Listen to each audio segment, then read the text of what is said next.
Hi, this is Yolanda from VanVeenBulbs.com. In this segment, we're going to talk about how to design and prepare a flower bed.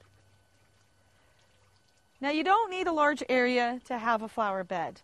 You can have just a small strip next to your parking area. If you can take away from what you've got already, then you can create a new garden area almost anywhere. It can be between the sidewalk and the house. It can be between the street and a tree.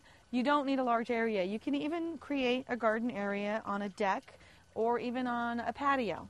So you don't need a lot of space. So first off, try to decide how much space you can sacrifice. You have only so much area on your property, and raised beds are a great way to use a little bit of space very well.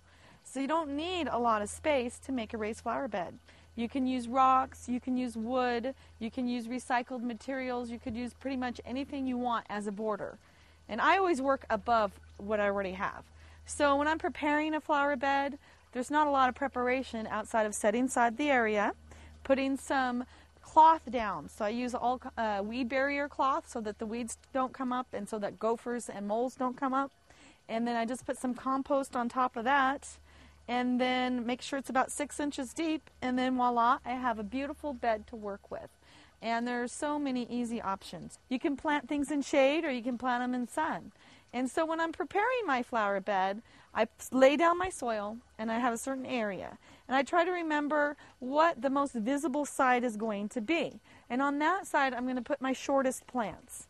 And then right in the middle, I'll put some medium plants. And if there's a side of the bed that no one's really looking at because it's next to the house, we're going to put tall things in the back. For example, this bed right here is in the hot, full sun. A lot of plants might just fry in the heat of the summer.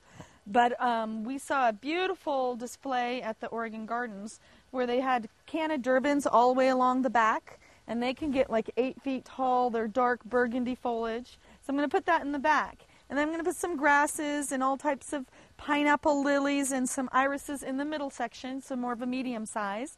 And then in the front, I'm going to put all kinds of ground covers, probably more succulents and small flower bulbs, so that I've got tulips, pushkinias, cheonodoxas, little lilies, maybe even colored calla lilies blooming in the front part of it.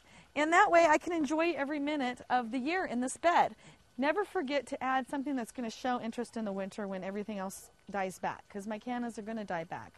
So by putting some grasses in here, maybe a few shrubs, and I'm probably going to add some more Buddhas. I love my collection of Buddhas and different kinds of goddesses. And I'm just going to add a few, nothing too big because it's not a large bed. And that way I'll have a beautiful bed, and it's ever changing. So I can always change and add to what I've already put in here. And that's the glory of gardening. It's all about you, and it's your garden, and you can change anything anytime that you want.